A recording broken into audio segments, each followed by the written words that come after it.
afternoon, everybody. We're a couple minutes past noon. I'd like to call the meeting to order. Welcome to the Wednesday, May 2nd, Ann Arbor Downtown Development Authority Board meeting. Susan, could you please call the roll? Absolutely. Bob Gunzel. Here. Marie Klopp. Here. Howard Lazarus. Jessica Leetow. Here. Joan Lowenstein. Here. Darren McKinnon. Present. John Moat. Here. Rishi Narayan. Also present. Keith Orr. Here. John Split. Phil Weiss. Here. We have a quorum. Thank you. Thank you. Item number 2 on our agenda is to approve the board meeting agenda.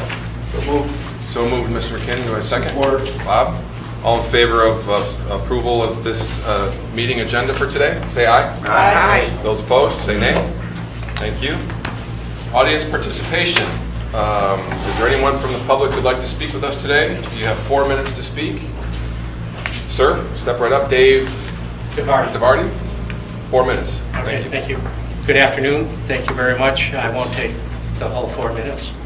I'm a former member of the DDA and sat around that table for a number of years.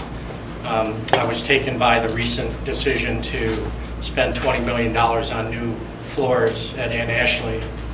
I'd like you to encourage you to look at the price per space, factor in the cost of maintenance and everything, and recognize that the parking rates that you charge for monthly parking in the parking structures does not pay for the parking structures. Your parking system is solvent because of on-street parking, which is free, except it costs people money. In fact, it costs people more money per hour than to park in the structures.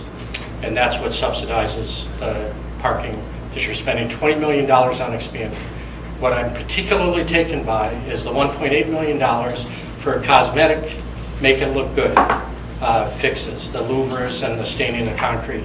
I would suggest that you should take the $1.8 million and put it into the city's Affordable Housing Trust Fund and use it to support affordable housing for people making 30% of area median income, which is what our target should be, because service sector workers who only make $10 an hour, that's the target population you need to serve, not 80% of median income or 100% of fair market rate rents.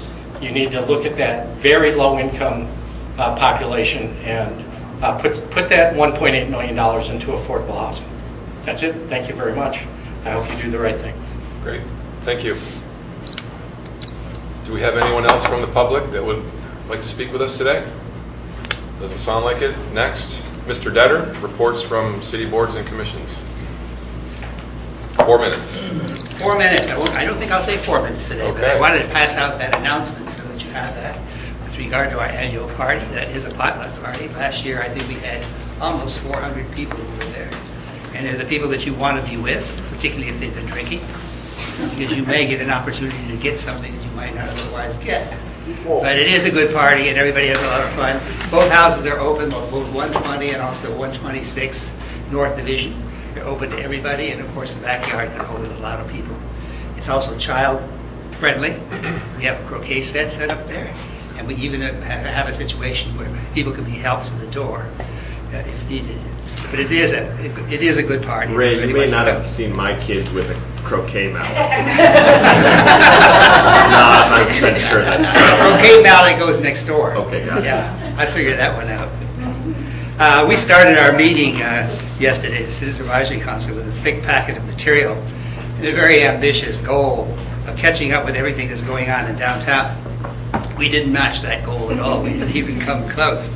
Susan Polley did an excellent job of describing the progress of design and plans for construction of the Ann Ashley parking structure. And we were also informed of the citizens' participation meeting, which is today. It will be held at the DDA office right here, and it's from 7 to 8 o'clock. It can go later than that if people wanted to go later than that. So we want to urge you to come, and also those people who may be watching on television, if there are any, they're invited too. We'd like to see them there. We then moved on to a discussion of the core progress in completing the sale of the library lot for development. Our position on that has not changed in the last 2 years. In supporting the direction toward a future development on the site, We are not supportive of turning it into just simply open space. It's a very valuable piece of property. And at this particular point, we hope that the negotiations with the city and CORE succeed in producing something that's going to be good for the whole community. I could go into a lot of detail on this, but there are other things that need to be covered. We did include, however, Alan Haber and Will Hathaway's petition drive information that was included in the packet.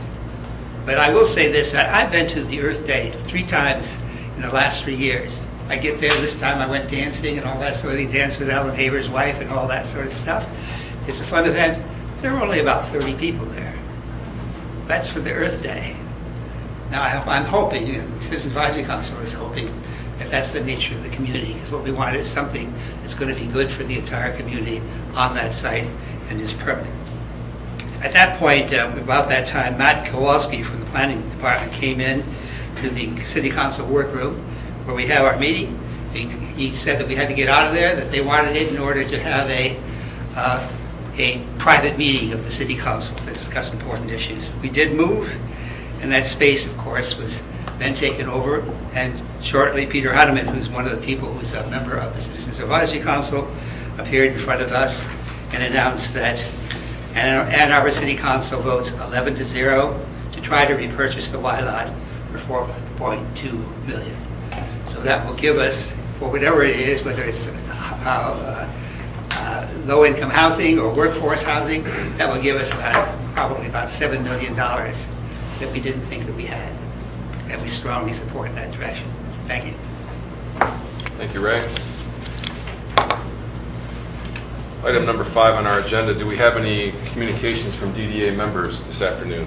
I've got a couple. Jessica? Thank you. My downtown halls this month will be held next Wednesday from 7 to 8:30 at Black Diesel Coffee. That's in the evening, 7 to 8:30 p.m. And I decided for the summer to continue the Saturday walk-in talks to talk about the People-Friendly Streets projects. So next Saturday, I believe, is the 12th. I'll start at 10 o'clock at Blake. We'll take about an hour and a half and walk down William, either First or Ashley, and up Huron, and maybe detour over to Carytown and take a look at the current street construction. But anybody who wants to come or invite others who have questions about this and actually want to get eyes on the street for the projects. I have one other thing that I wanted to say, which is that in 2 weeks time from now, on May 16th, the Planning Commission has an agenda item to discuss the master plan. So anybody who may want to contribute to opening that conversation with the Planning Commission, that would be a good night to come and give thoughts. Thank you. Thank you. Before we move to approve the minutes, I think we should give Kelly Graves kudos for getting down on paper the bouncing beach ball that was our discussion about the parking deck. So nice job, Kelly, on that one. Speaking of those minutes, I'm sure everybody has had a chance to read them. They're on pages 3 to 20 in your packet. We'll need a motion to approve.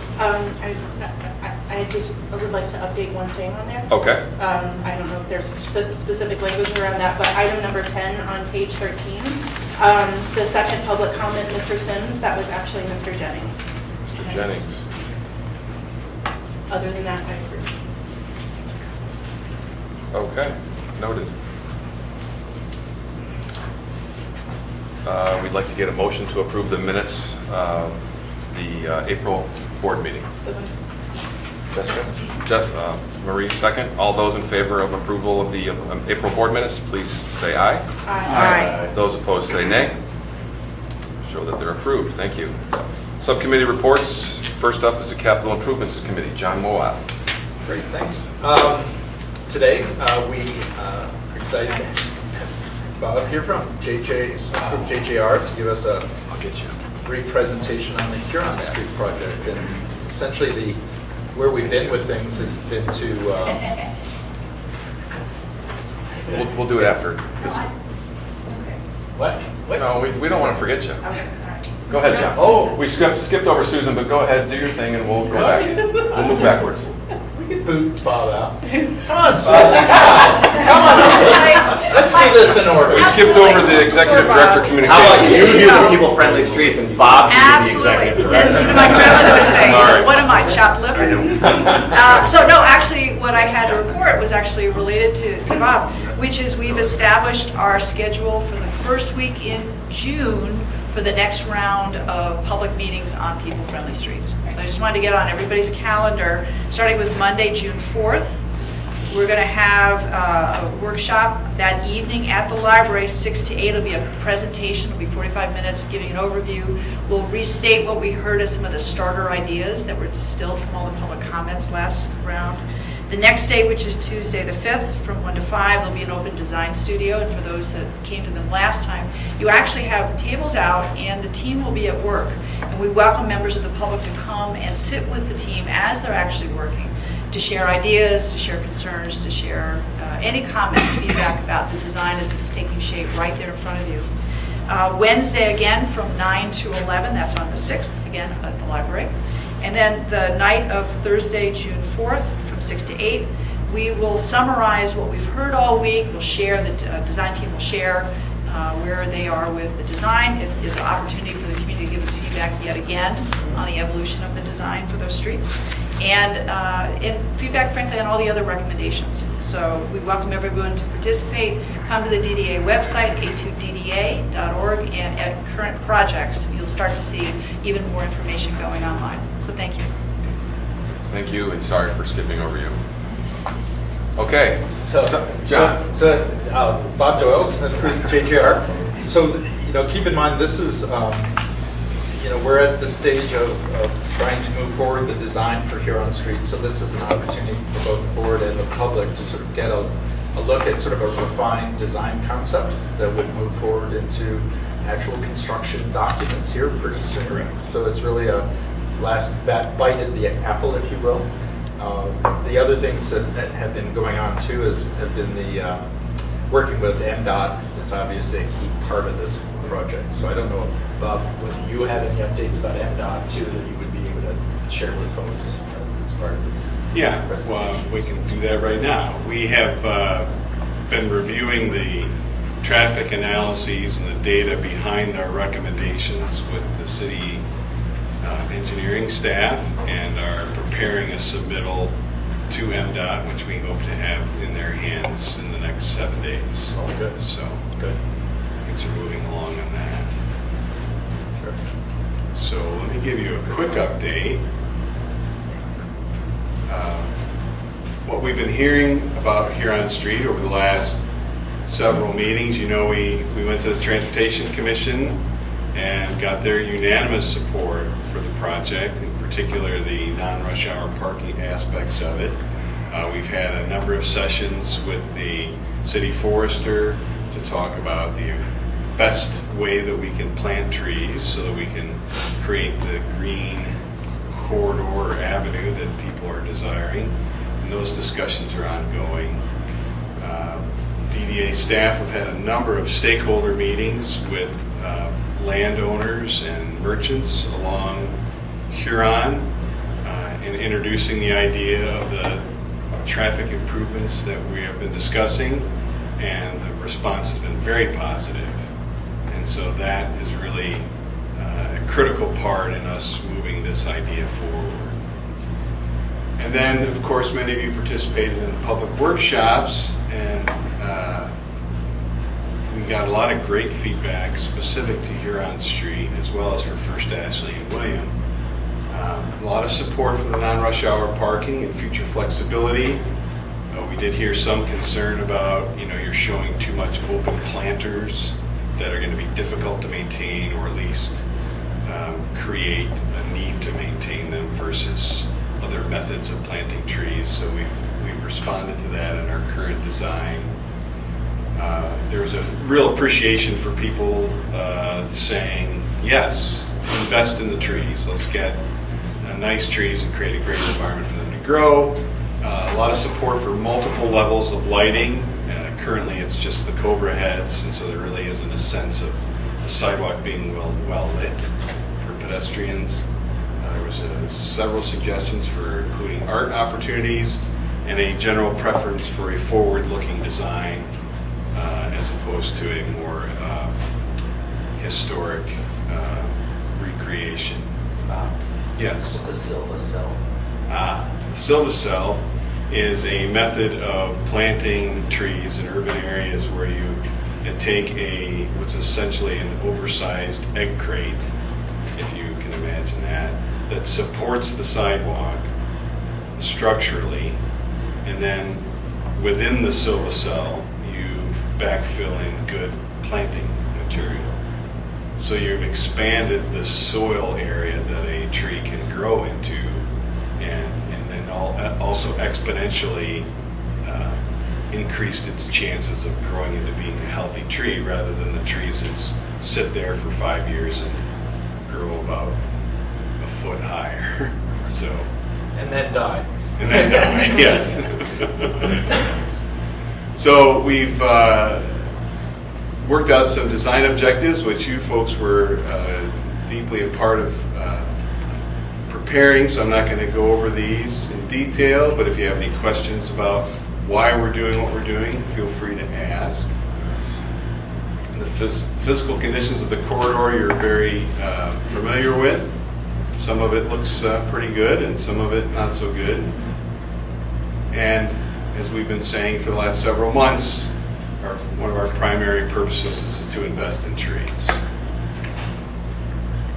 Some of our other bigger picture design elements, if you will, one is to just create a nice pattern of trees and lights that is currently missing on the corridor, using this idea of off-peak parking to give a sense of protection for pedestrians, and then creating some gateways into the adjacent districts, which also, of course, helps pedestrians walking parallel to the corridor. Improving the pedestrian comfort by establishing that regular pattern of trees is a big part of it, and it gives you that sense of I'm distinct and protected from the street. And also we're looking at improving signalization along the corridor to facilitate better transit use, specifically the 5th and Huron intersection. So we're still working through spreading out some of these ideas to the whole corridor, and what we do know is that we will be treating different blocks in different ways. And so in a preliminary way, we're saying there's a core area, say between Ashley and 5th, that might get treated a little more intensely. We've got gateway intersections where we have opportunities to do some bump outs on the side streets, and then areas where you're transitioning, and then of course this being between the railroad tracks and Chapin, where it might take on a character that's more aligned with the lawn panel and trees, but still having pedestrian lights and that sort of thing. And also we'd like to focus some energy on how does the street relate to some of these what we're calling feature spaces on this legend, but these are the little pedestrian-focused plaza areas in front of City Hall, in front of the courthouse, and how we can encourage the use of those nodes along the way. So this is where we're at with the design currently. It features multi-level lighting, so we would have fixtures that are higher that project light out of the road, but also have a lower fixture accompanying that, and then lower fixtures in between that provide lighting for the pedestrian environment. We're still moving forward on the off-peak parking idea. We'll be working with MDOT on that, and just met this morning with some public safety officials to begin that discussion. The core areas of the block, we would use tree grates, oversized tree grates, to allow air circulation in the water, but not have a big maintenance requirement. We would highlight certain areas of the design, particularly at intersections where we might have planters that have perennials and the opportunity for floral displays, but not overdoing it, keeping it in line with what we can expect maintenance to, normal maintenance to be able to handle. So this is a view, you know, 15, 20 feet off the pavement. So you get this idea that you're creating this pattern of trees that, and lights and vertical features that begin to create a street environment that isn't there at this point.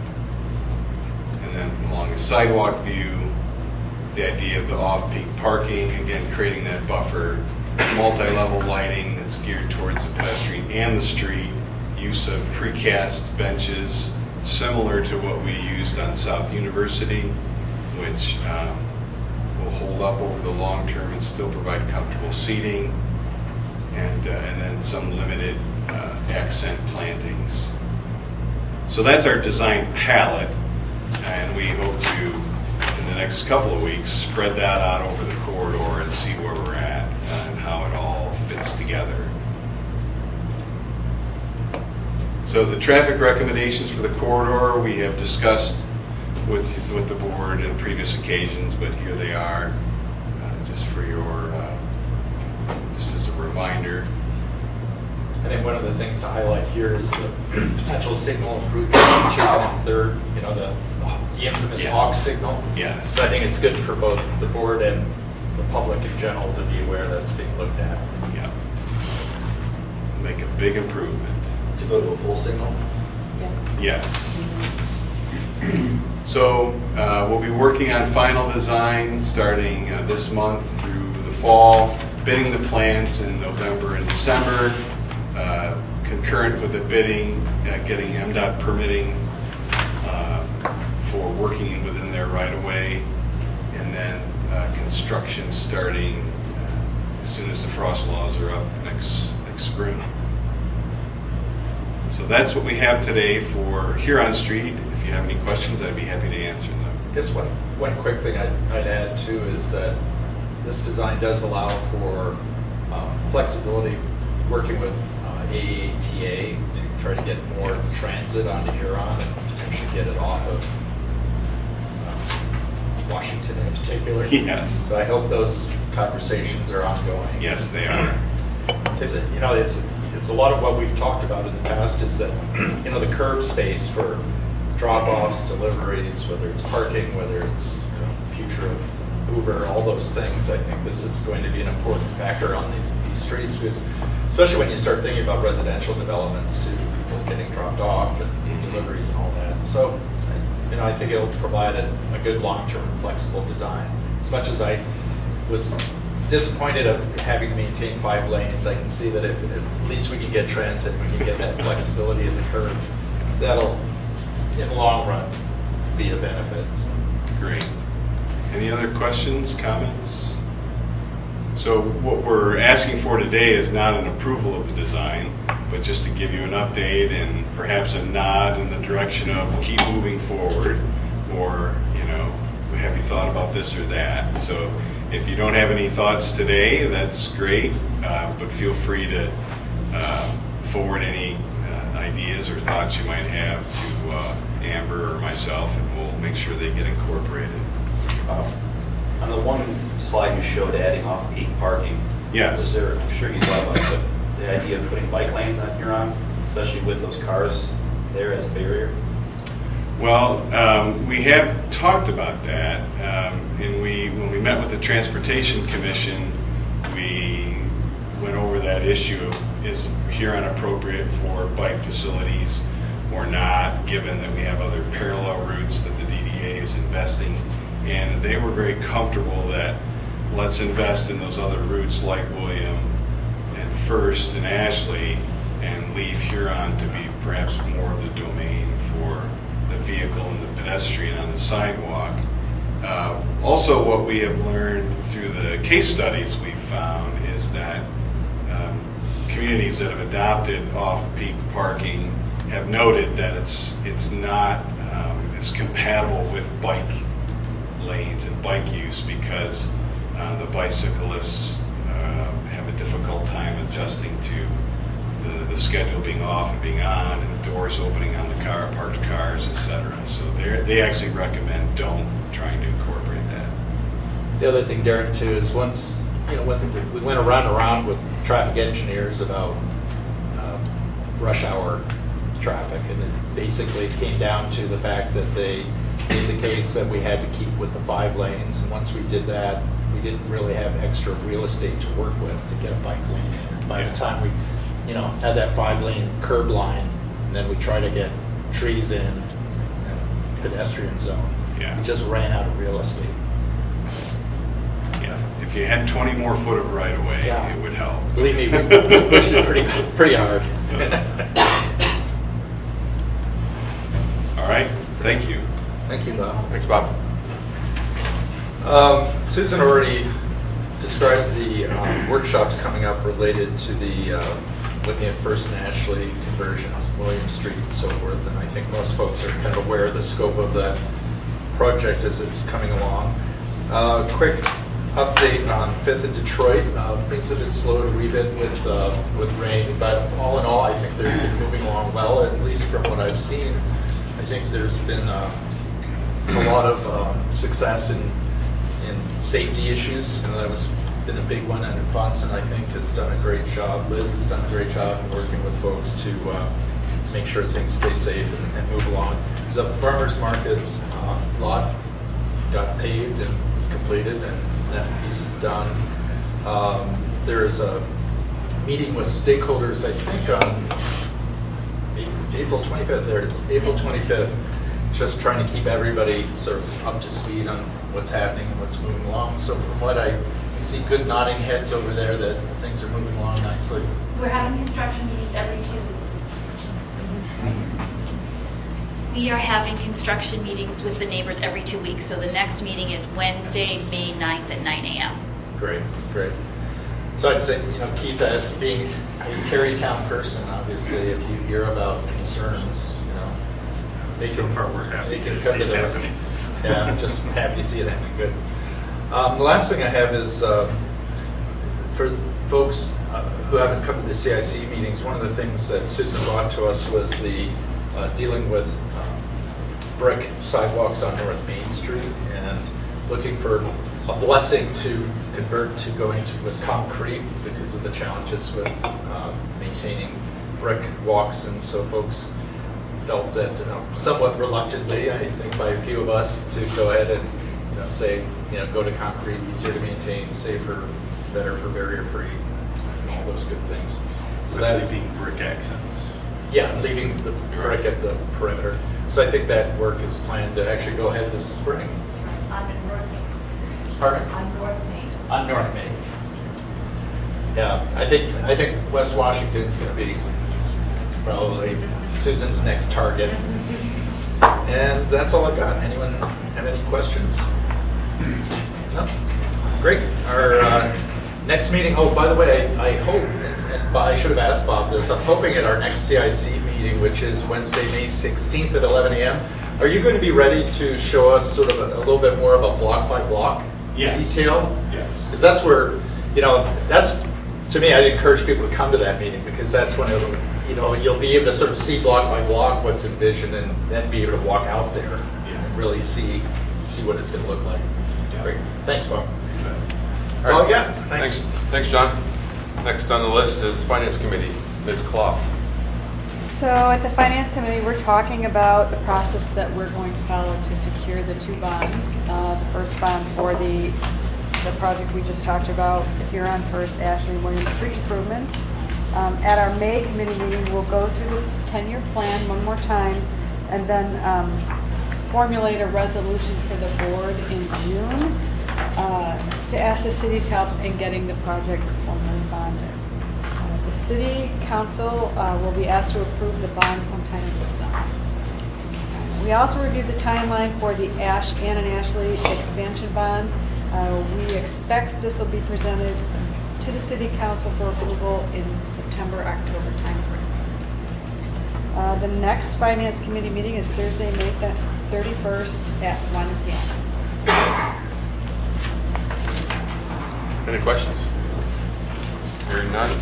Next up is our Partnerships Committee update. Joan? Thank you. We had our partnerships, what we call our internal partnerships meeting, where it's just city or DDA members. And we wanted to look at the whole issue of the effect of marijuana dispensaries on the downtown. So we discussed that, and I'd like to move a resolution that's on page 35.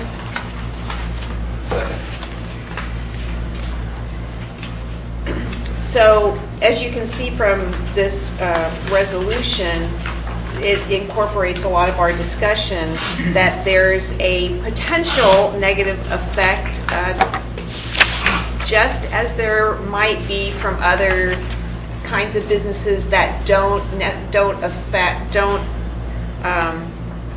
involve a lot of active uses. And so we were concerned about that, but there were some other reasons that we talked about with respect to the marijuana dispensaries. As it is right now, these facilities have to transact their businesses in cash, so there's a potential crime target, and some recommendations have been built into the city ordinances that cover what kind of security is necessary. We also think that they might take valuable ground floor commercial space that could drive up rents. And so we would, even though the city has spent a lot of time on its zoning ordinance with respect to the dispensaries, we'd like to, based on how things have been going so far and the applications that have been made so far, recommend some amendments to the council ordinance. So some of the things that we'd like to do would be to include in the buffer zone, there's already a buffer zone, and you have some drawings at the desk right now that show, according to current city ordinance, where these facilities have to be 600 feet from a radius of 600 feet from each other, and then they also have to be 600 feet from a school. 1,000. Well, no, the current ordinance is 600, or 1,000 from a school. You're right, 1,000 from a school, 600 from each other, and so you can see kind of what that looks like within the downtown area. We'd also like to include a bigger buffer, so instead of 600 feet, making it 1,000 feet for the following reasons. That there are some non-school buildings, but buildings where youth gather, like neutral zone. And these might be more in the downtown area than in other areas. Also, there may be buildings where people undergo drug rehab, or places that are designated for recovery kinds of activities, and those also are likely to be, and we know they are, in our DDA district area. So we think that making the buffer 1,000 feet from these areas as well, so considering more areas kind of in the school characteristic, that will improve what we think could be a potentially undesirable situation within a small district such as the DDA. So that's what is in the current resolution. Do we need to add any information on the fourth bullet point of the whereas, where we have the XX? Yes. Yeah, well, we left it as whether, I mean, we can, one idea is to recommend a limit on the number of facilities. So there will be a natural limit based on these buffers, but we also could designate a limit without having to draw a lot of circles. Go ahead. I was just going to say, it seems to me that we should put a number in or take that sentence out. Yes. We shouldn't be leaving it Agreed. like Right. that. So after looking at the map and kind of seeing what the natural would be, I'll throw out a number of 10. Because I think if you would enlarge those yellow circles to 1,000, kind of guessing a little bit here that you're going to kind of be somewhere near 10 anyways, given the fact that the youth happens not really a likelihood. You're at 7 already in the pipeline now. So I would just suggest 10 if anybody else has a different number. How can you tell from this what's in the pipeline? What are the stars? All the yellow versus- circles. Yeah, all the Blue all are the yellow either circles, existing. either existing or are in the pipeline. So there's And 3 which are which? proposed, is what you're saying. Stars already approved. Stars are They're, approved. they show up on the city map. Blue is as- at least existing, because that's Blue Mountain Mill. So you're saying 10, Darren, because you figure there's 7. There's 7 already, and then you're going there's- to grow the circles, and then there's some opportunity, so. If you grow the circles by 50%, is there room for 3 more? Well, I don't know, but I'm just saying. This is the DDA. Maybe Yeah, not. it's Maybe max- not. max I'm at saying, 10. yeah, I'm just saying, given the existing 7 plus increased buffer, Saying 1, 2, I'm just going to say 10. I Yeah, I think so. haven't got my compass out. Get your protractor. Well, that's, you need a compass for that. Marie's asking this question, but I'll ask it out loud. You're saying 7 because are you referencing the 7? There's actually 8 blue, but are you saying the 7 that are in the DDA district? There's more than 8. Yeah, there's Well, there's stars and there's 11 on the sheet, but there's 7 of them are within the district. Touch, 7 circles touch the district. Got it. Okay. 7 blue spots are within the district. No, Blue or green. blue or green. Green? There's 4 blue, They- 3 Oh. It's the green. stars. The are green stars, I think, are already fully approved, is my understanding. And the blue thumbtacks are in process, I think. I believe you're correct. And the permitting, the approval is new, but many of these facilities already exist. So So- that may be some of the confusion. The blue, I believe those are in process, but some of them exist, they just don't have their formal approval. So these are 600 feet radii, correct? So they're already overlapping. Yes, And but those are again, those grandfathered in. rules were created after these existed. So these are good even though they overlap. I don't know how they will be handling No, that. my understanding is that it's first come, first served, that places had to get their permits in. So if you were within 300 feet of somebody else and you got your permit in first, you're gonna be okay and that other person will not get a permit. I guess. Yeah, I believe that is the case. So Okay. the more organized facilities who got in first are likely to stay. I guess I'll be a contrary. What's the point of this then? Because the way that the math works out is that there's none of these, like if that's true and these aren't grandfathered in, then these 3, I don't even know what's going on Well, with the these circles 3. can overlap, your circle can't touch somebody else's store. Right, so the circles can't overlap. Yes, they can. Because those are 600 foot, not 300 foot. Oh, I see what you're saying. Yeah. Your circle can't, okay, got it. Your These circle are can't touch their physical location. Yeah. Is it? Okay, I got it. It's 600 feet radius. Radius, So that's yeah. 1,200 foot. Got it. Okay.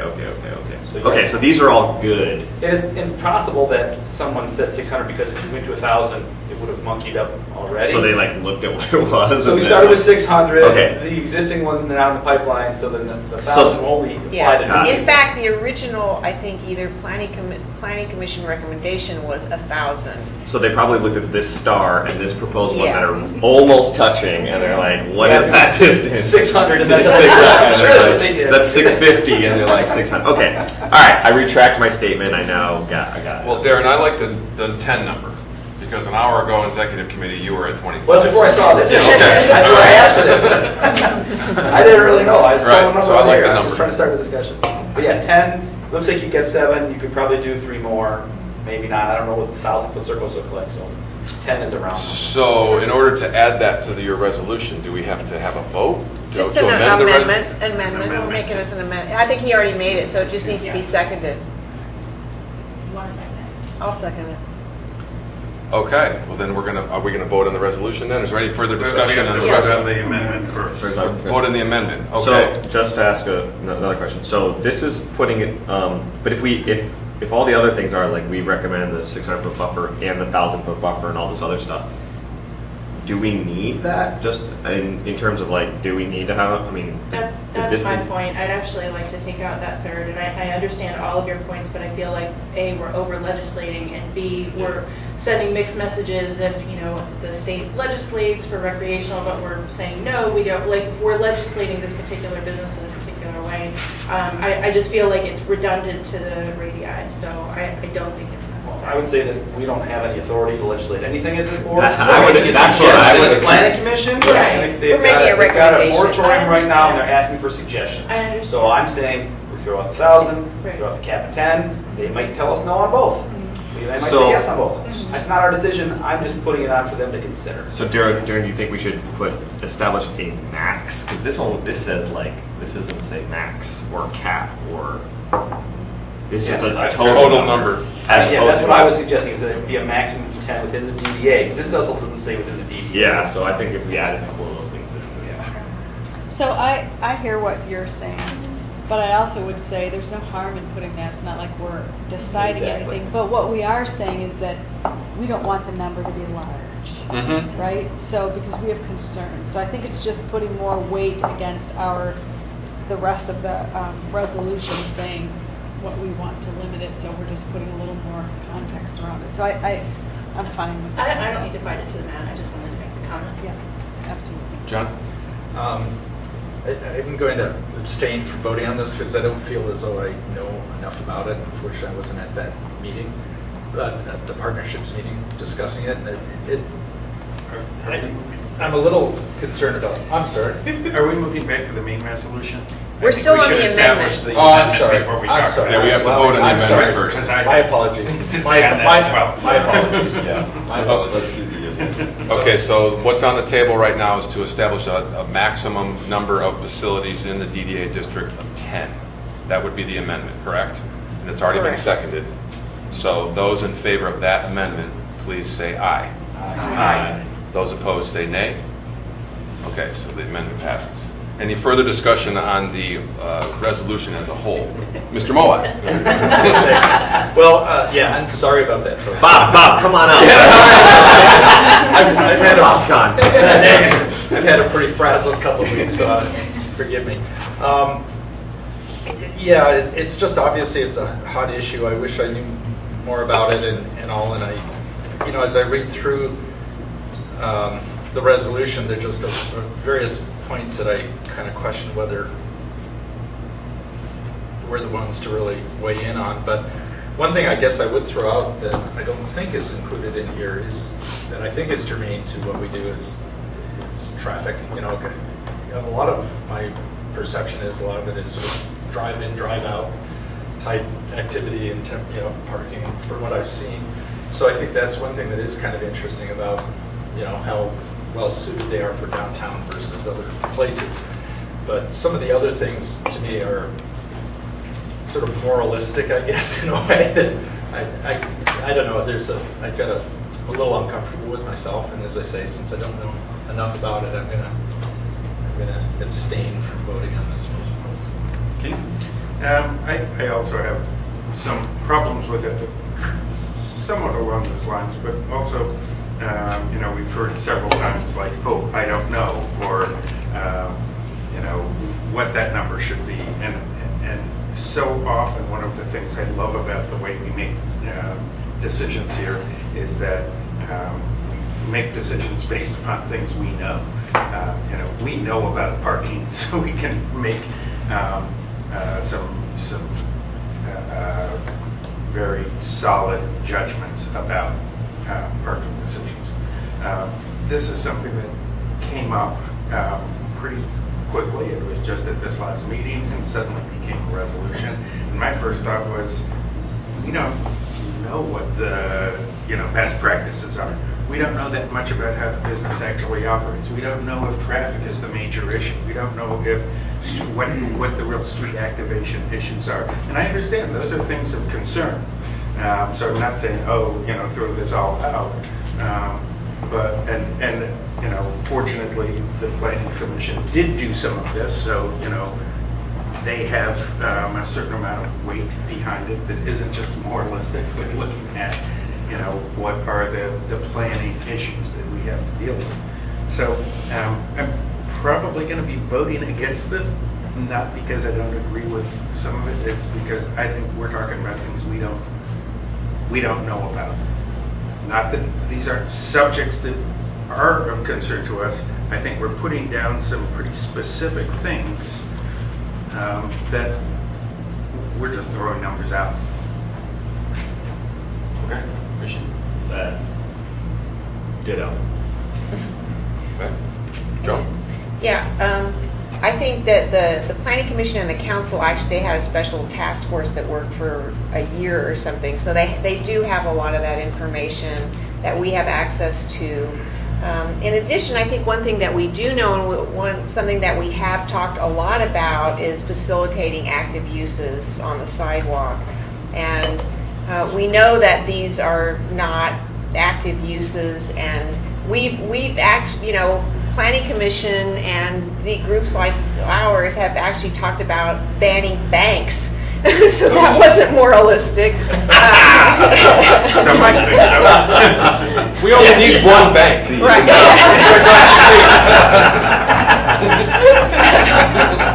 So I'm not necessarily sure it's I don't know what people's motivations are. I'm not sure it's really moralistic. I think it's more this whole question of what's an active use. Marie? Oh, boy. Oh, forgot. Go ahead. So I would agree with what Keith said, but at the same time, there is this urgency to do something, and which is why City Council, wisely I think, put a moratorium on, because the floodgates, there was a massive rush where staff couldn't keep up with, and they said, well, maybe we weren't quite ready for this. So some people got in line, and that's how competition works. But I think it's wise to take a step back and to put some of these things on there. And nothing here, again, we don't make the rules, we're making suggestions. And nothing says we couldn't change our mind later, just like City Council did, just like the Planning Commission may do. So I think at this point, all of this stuff is fair game on the table. And to your point, we don't have all the information, but we also don't have the time to gather all the information. So you got to make decisions with incomplete information. I mean, I do that every day of my life. So we have incomplete information. I walk around. I understand it enough to feel I can vote for this, and I'm going to. And I could very well change my mind someday and vote the other way. Rishi? So I'll expand more than ditto. So I agree with, sometimes you have to make decisions, and I get where you're coming from there. I guess the thing I would say is I'm not sure that I 100% agree with all these points as to why we're doing this, or that these, I understand, forget about the impact or whatever, but we're making some statements here. And I don't know that if we're going to make statements about businesses, and even in the sense of the active site thing, banks. There are plenty of businesses that want to be downtown that aren't going to utilize the sidewalk, but I don't think we need all restaurants utilizing the sidewalk, because I think we need a mix. So I'm not saying that it should go one way or the other way, but I think that if there's a lot here. If it was simply hey, you wanted a recommendation, we think 10 sounds like a good number based off of your specific guidelines of 600 feet, and that was what we were saying, say, hey, what do you think about this? And we said, yes, you have a 600 feet radius. We did some math and said that probably 10 would fit, and that was what the resolution was. That would make more sense to me. That's city council, elected officials saying, we are looking at this, what do you think about it? But we are making other claims here and other points here that's where I think John is getting into the kind of what do we want to be the people that land on whether this is moral or immoral, but this has got other things in it, and so that's all. Do you want to strike something? You want to? I was just going to vote it no, but if we need to come up with something and we have a time frame to do it, then I would go down that road. But otherwise, I'm just do we want to go through what we did last month and try to mess with verbiage for something that I think is not super critical? I don't know. Maybe it is critical. I guess I'm well, if there's I'm saying if there's a sentence in here that you think is probably inappropriate. I would say something that if I'm not offering this up as an amendment, but I would say if it was something where it was this recommendation of this distance has been vetted by Planning Commission in looking at the boundaries of downtown, utilizing these distances, and knowing what we know about our downtown, we would recommend, a maximum number of 10 and potentially looking at 1,000 feet 1,000 buffer around schools. I think we can say that about bars, we can say that about a lot of things, we just, try to keep those away from schools.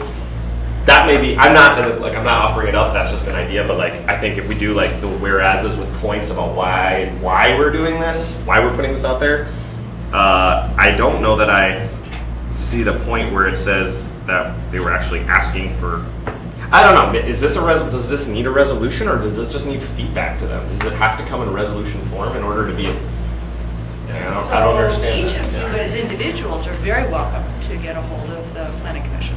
I think what came from committee was if we wanted a DDA statement, because there is a concern about downtown that we've heard from downtown stakeholders.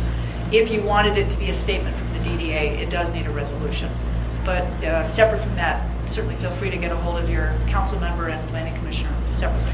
Yeah, that's what I meant. Okay, so, but going back to the resolution that's on the table, at this point, should we vote on the resolution? I think we're at a point where we should, correct? Yeah, if there are no more amendments. Okay, so nobody's proposing an amendment at this point. There's no further discussion, I don't think. Go ahead, Marie. The one thing I was going to say is that it is nice to have, we can make decisions about parking because it's been around a long time, we've been doing it a long time. This is relatively new. And so I wouldn't want to make the mistake and say, well, we didn't have enough data. I think we have enough data to say we have concerns about this. And as a downtown authority, we've kind of tried to outline some of our concerns. And so,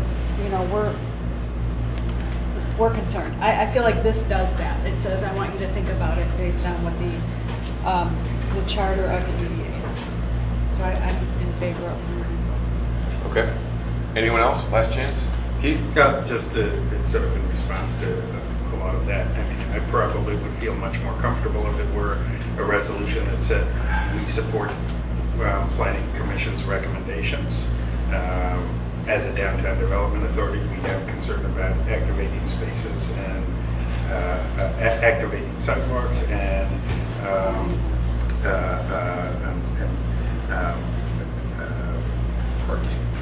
parking issues, whatever. But I think we go well beyond that. So that's just what I'm saying. Okay.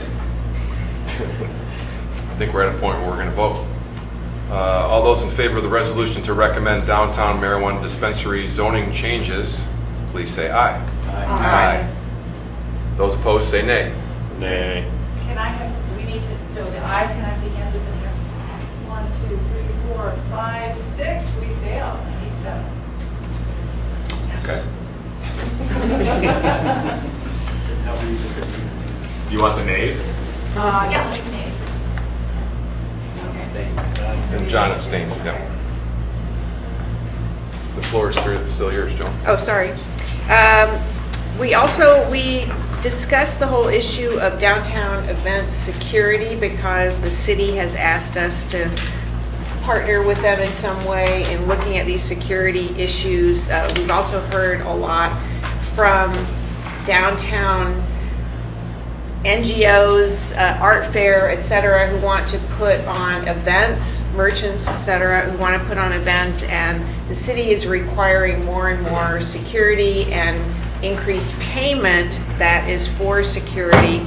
And so the city would like to have a discussion with us about what role we could play, probably financially is what they're thinking, in all these downtown security requirements. So we would like to facilitate a discussion between the police and downtown event organizers, partly because we're not, and I'm saying this as our committee, people in the committee, that we're not absolutely certain that all of this, the security that's required, is necessary and useful. So we haven't heard from the city yet on that. Our recommendation that we facilitate some sort of discussion, but we're going to keep working on that. So our next meeting is... Joan, could I ask Yeah, a quick question? yeah. Mhm. So as part of that, will it also be the discussion about where events happen? Sure. The streets and Yeah. all that? I mean, that to me is a really critical first part of that conversation. We've talked quite a bit here about, from a downtown merchant's point of view, we're all these things happen and all. To me, that would almost be a better starting point than diving into the security thing, because the potential solutions to the security issues may be impacted by where you're doing it. Right. You know I what mean, I I think outside of art fair, there probably needs to be a discussion about street events in general and street closures in general. And I think we've been thinking about that. And I know the council has been thinking about it for a long time, the whole issue of street closures and how much it costs, how much it really costs, how much they actually charge, whether it's beneficial, do you have it certain times of the year, et cetera. So I think all that will be included. Good. Thank you.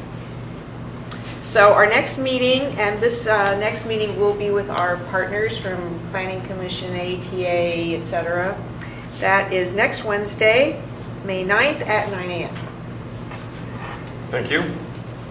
Operations Committee. Keith, looks like you've got the whole report today. Yeah, I guess he filled in for me last month, so it's only fair, right? So I guess the first thing is to move a resolution. This has to do with 1101 South University. They are looking for one limited off-peak permit to satisfy city zoning. So I'll start off by moving it. Jessica seconds it. And the architect came to us at the committee and explained, and this is at the building which had held Ulrich's, and it's not a giant building, but it does exceed the FAR. And there's, what's that? Not Ulrich's. Isn't it? That's Gone. Right.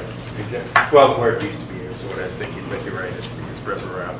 Anyway, it was. It's not one of the giant buildings going up there, but it does exceed FAR, and therefore the by right FAR, and therefore requires a certain amount of parking. In this case, what they are not able to handle is one spot, so they have asked us to provide them or sell them a permit, as it were. Our discussion included talking about how this is something that's largely going to be students, probably most of them can have cars. Is this the type of thing where they should really be allowed an exemption from even having to have that permit? Time is of the essence for them, so that's why they were asking for that spot. Part of the resolution includes a statement in support of their ZBA application to waive the parking requirement. Darren? I'd like to move to postpone the vote on this resolution until after the ZBA meeting happens. Support. Support? And do we know when that meeting's going to happen? I do not. You can ask the applicant if someone's here. We have someone from Midwestern Consulting, if you'd like to answer that question. You gave me your name. Fix. Tina Fix. Tina Fix. I do not know the actual date of the ZBA meeting at this point. The reason that time is of an essence as far as this is concerned is because we're trying to do construction in coordination with the Collegiate North, which is already under construction right now, basically to limit sidewalk closures and access along South University. There's an agreement with that developer to use the same cranes and to move along with their construction schedule. They're also doing the DDA streetscape in front of 1101 South University. They're supposed to do that at the same time they're doing theirs. So our goal, as far as time is concerned, is to push this through so that we can stay on schedule with their construction. And the Planning Commission has recommended approval for this, pending getting the parking space approved by the DDA, and it won't go to City Council until that's resolved. So I'm fully in support of the project. It's a great project. I think it should happen. I think there's probably a couple of issues with that. Going to ZBA after we've approved it is you're almost highly unlikely to get approved, because why does ZBA need to approve it before you got what you need? I think that the way I'd like to see it move forward is that you go to City Council, temporarily accepting the payment in lieu, and then you get City Council approval, which I'm sure you'll get. And then you go to ZBA with a full letter of support from us, and also an explanation that city staff's calculation of the FAR was not in keeping with the current zoning on the books. That, in addition to our letter, I think ZBA will approve you, at which time you don't have to make the payment in lieu. And if you don't, then we come back and have further discussion. But that'll allow you to move forward once you city council approves. So I guess my, and I don't know if Hammer can speak to this better than I can, the question to that is whether or not the city will move us to the city council agenda without the DDA approval. I would think if you agree to payment in lieu, then yes. The payment in lieu being instead of the permit in lieu. The main concern with the payment in lieu is that it's not economically feasible. We're only proposing three apartment units on there, and so that's a substantial amount of money. And I'm not suggesting you actually pay it. I'm suggesting that you go to city council agreeing to it, knowing full well that you intend to return to ZBA to get that apartment waived. And if it doesn't get waived, then can we come back here to come back to the permit in lieu as opposed to the payment? Yeah. Bob, did you have a comment? Darren, I understand what the point you're trying to make. It just seems to me that something that we're all in favor of, and we're asking for a lot of hoops to go through, and I'd vote against your motion and try to get this passed today and get it done with.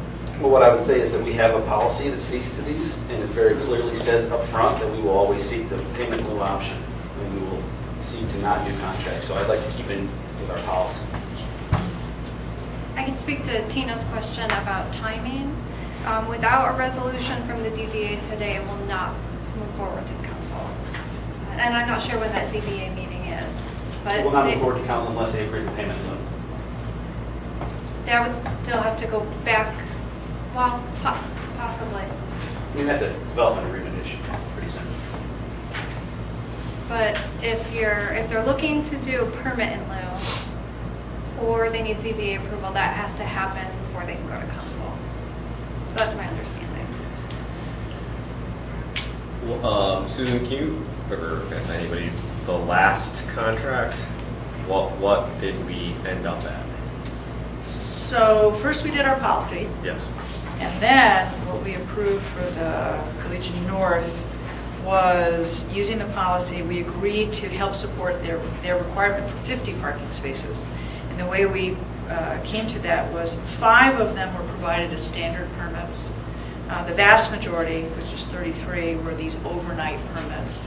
We did that as a long-term contract, or we just Long-term gave contract. Oh, we did do a long-term contract. And then there were also 3 that we gave as car share spaces, Zipcar Maven, Right. because those are calculated as 12 under the city.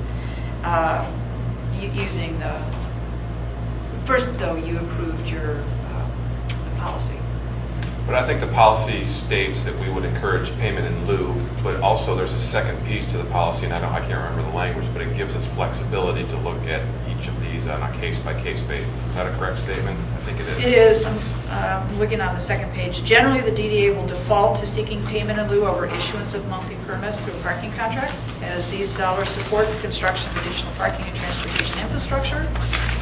The DDA, jumping to the next sentence, the DDA may make exceptions to this in order to fulfill its mission of encouraging private investment in a stronger downtown, including any of the following, including the project can proceed without curb cuts in locations where this is most desirable, in particular destination commercial and commercial streets, which is Southview. Encouraging a development to proceed in a location where curb cuts or on-site parking is not physically feasible. And encouraging development that provides substantial community benefit. So those are your 3 general rules. The Collegiate North had a site plan that showed how they could achieve the on-site parking, and we didn't want to have a curb cut on Southview, so that was the big impetus to do the contract with Collegiate North, because we didn't want to see that curb cut. This project clearly is not going to create a curb cut for a single parking space, nor should they have to. So I think what I'm proposing, it allows them to proceed, and it also reinforces our position with Planning Commission that we don't think that this current zoning requirements should be used in places like Southview. Is it your thought that if we pass this resolution today, that it would make it more difficult for somebody to go back to the ZBA and ask them to change their policy? Absolutely. If I was on ZBA and I knew that if I vote no, this project still goes forward, then why am I even being asked to vote on it?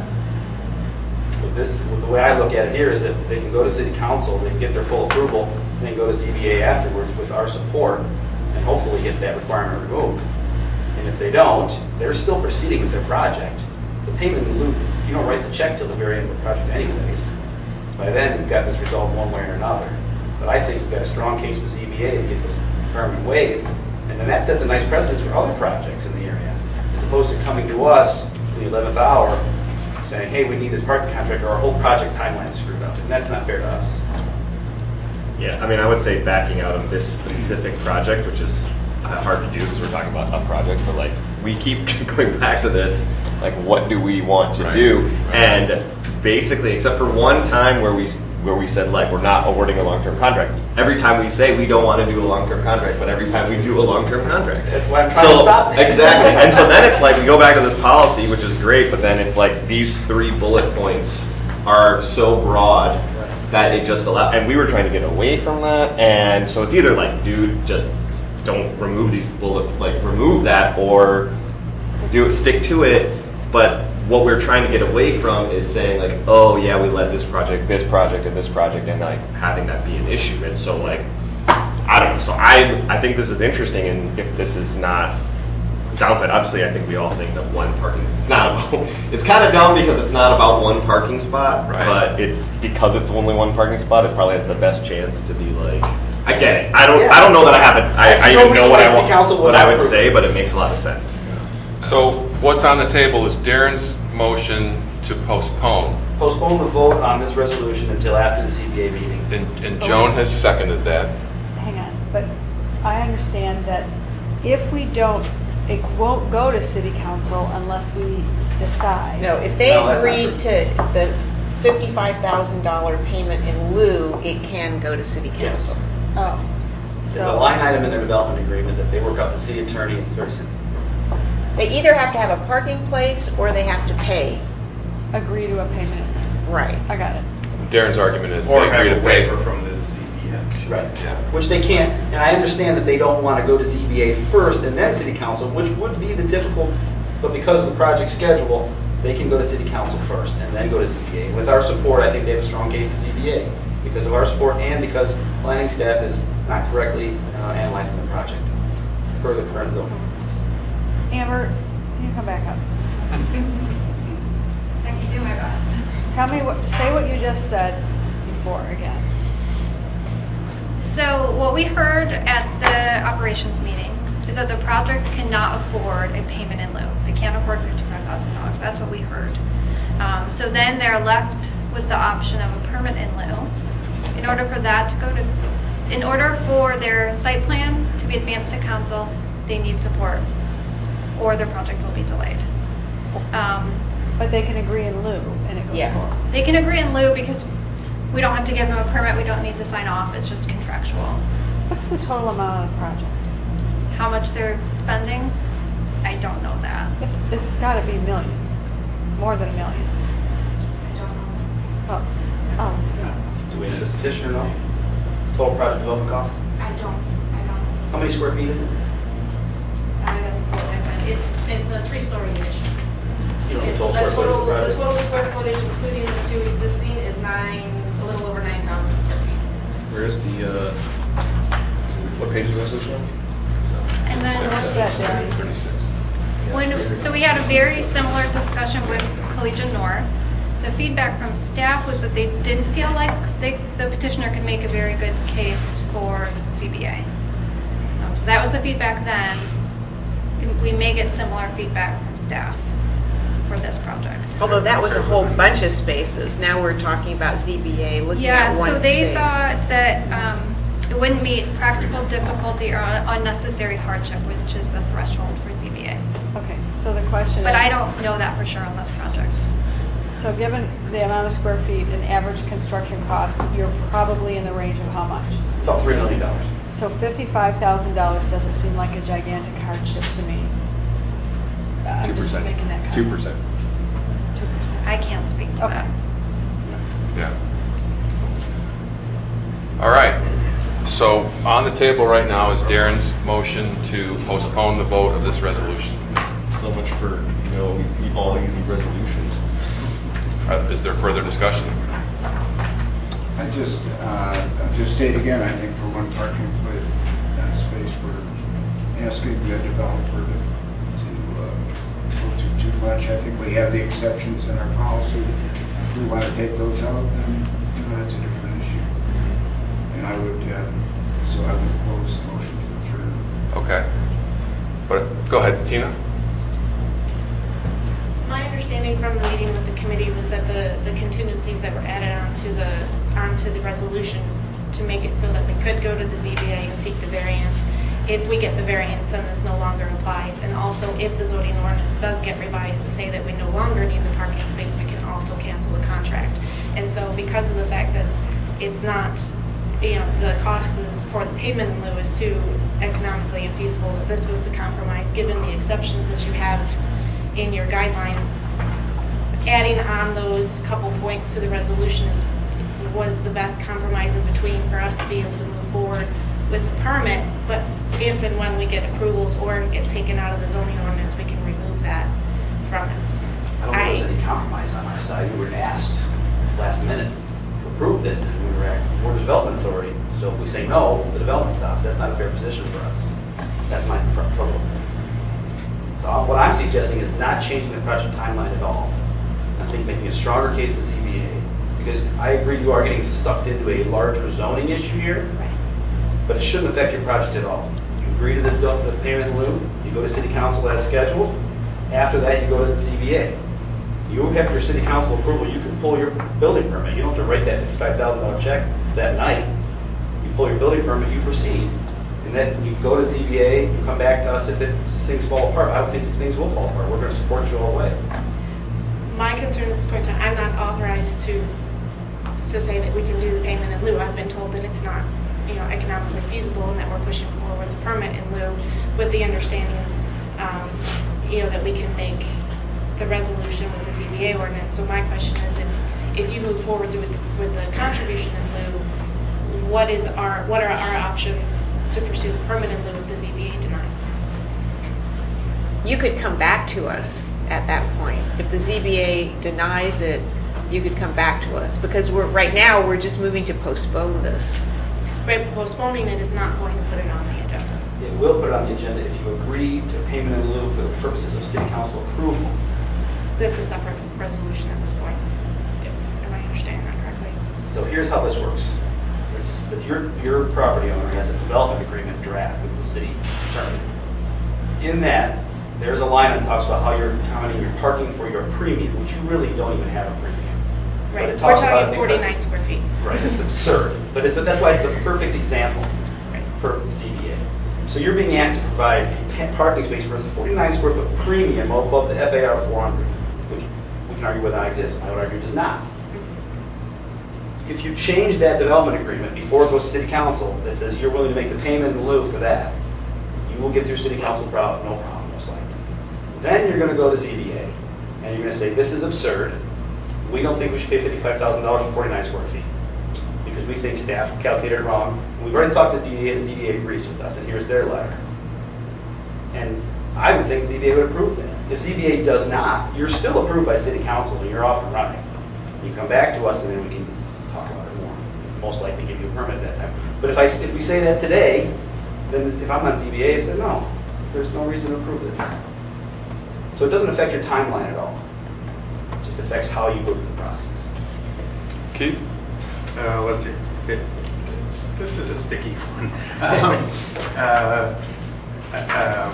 Similarly, however, I would think that the ZBA, if they see, oh, look, there's a line item for payment in lieu, we don't have to do this. I don't think there's any difference. I don't think there's. That's a tough part about it. I don't think there's any real difference from their point of view. It's like, oh, it's already resolved. Why do we have to deal with it? And I completely understand. We want to see this change, and I think we're 100% agreement that we want to see this change. I guess my concern, and I brought it up at the committee meeting as well, is that I don't think that this developer should be the tool for making it happen. In other words, we're putting them in between our desire to have a zoning change and the zoning board. And I look back at our mission, and we're trying to work with private investment, and I think that what we're doing here is working against it. So I understand, and been going back and forth, but I think I would probably vote against postponement. To be fair, at the committee meeting, they fully said, yeah, they'll go to ZBA, no problem. They didn't think that was an issue. Rishi? So I agree with Darren, and I completely want to find like one like set black and white rule, but I think Keith's point is probably really fair. It's like we do have it, makes sense. It would be inconsistent to our inconsistency to hold the line here.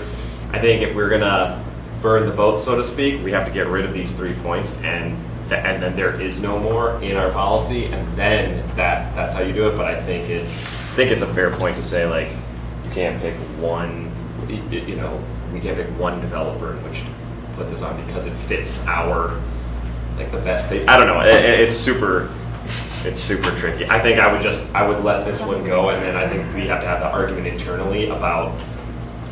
This is like fighting. This is like trying to reason with my kids. It's like I don't let this one go, but like then we have to like draw the line internally and say like this is it, because then it can't go further. What I'm saying is I don't think you're going to change this development's timeline whatsoever. Yeah.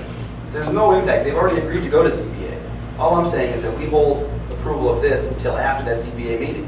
I'm not saying I don't want to give approval to it. I just want to give approval now because the process is played out. My question for you is, as a developer, have you come across a situation in the past where you have where you're speaking the truth, that this is something that won't hold them up? I mean, have you gone through this process in the past? Or are you saying, yeah? Yeah, you negotiate with Kevin McDonald and you work your development agreement out. This is how it goes. I don't think it's down to this one item. And Kevin probably told them there's 2 choices here. You get a parking contract or you agree to this payment. Okay. So I'm saying take the other path now, knowing that can be changed in the future. It's not set in stone. John? So, you know, obviously a lot of what we're talking about here is our policy issues. And we've started having these conversations about zoning, and again, going even back to the marijuana dispensary stuff, sort of putting our toes into policy issues having to do with zoning. So, inasmuch, I'd be interested actually to hear Susan's thoughts about it, you know, looking at it from a policy perspective and how we developed our documents and these exceptions. And if we postpone this, how does that reflect upon us as a development authority? Well, I'm going to leave that last question for you. So, to your great credit, you spent a lot of time working out a policy for long-term permits. Up to that point, you never had one. You've provided permits for all sorts of development downtown using parking as a tool to meet your mission. And what you stated in your policy, you attempted to be flexible, because there are times when you do want to give a permit. For instance, when you don't want a curb cut on Southview, you know, highly pedestrian area. So you've got to walk a thin line to meet your mission, and yet downtown has different variables. I'm frustrated for you.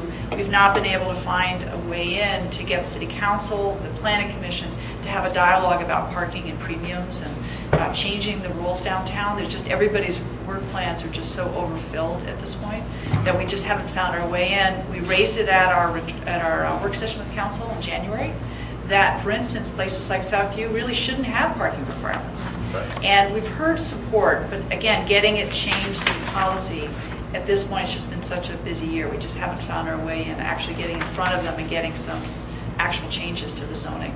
So for the moment, what you have is your policy, and your interpretation of your policy is what you've got to guide you, fundamentally to meet your mission. What is your mission?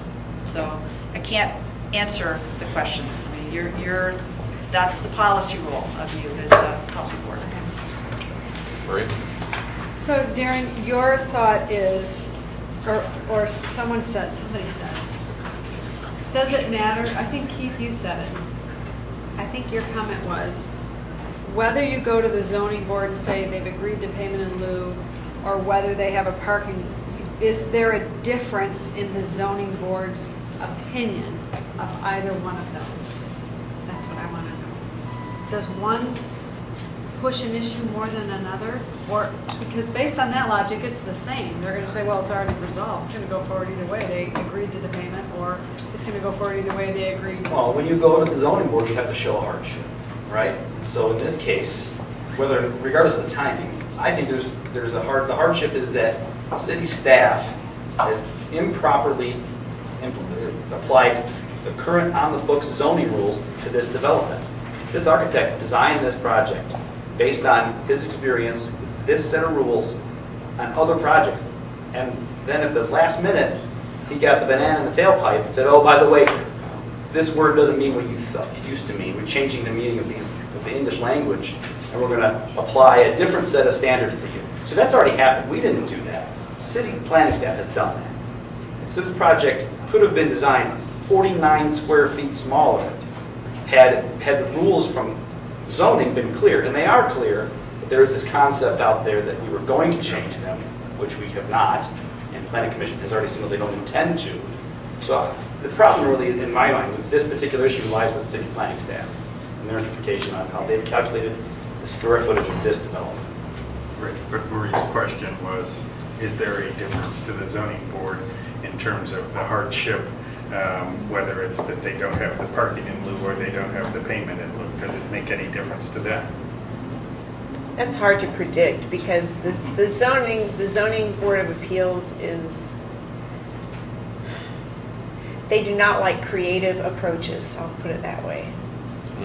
Even though that's their purpose. Well, you're also asking them to second guess city staff. And, you know, I may agree with you that you can convince the zoning board of appeals, but you're asking that developer for one parking space to do that. It just seems an onerous use of that developer's time and money. Well, I challenge the You know, I understand what you're saying. We can make a point.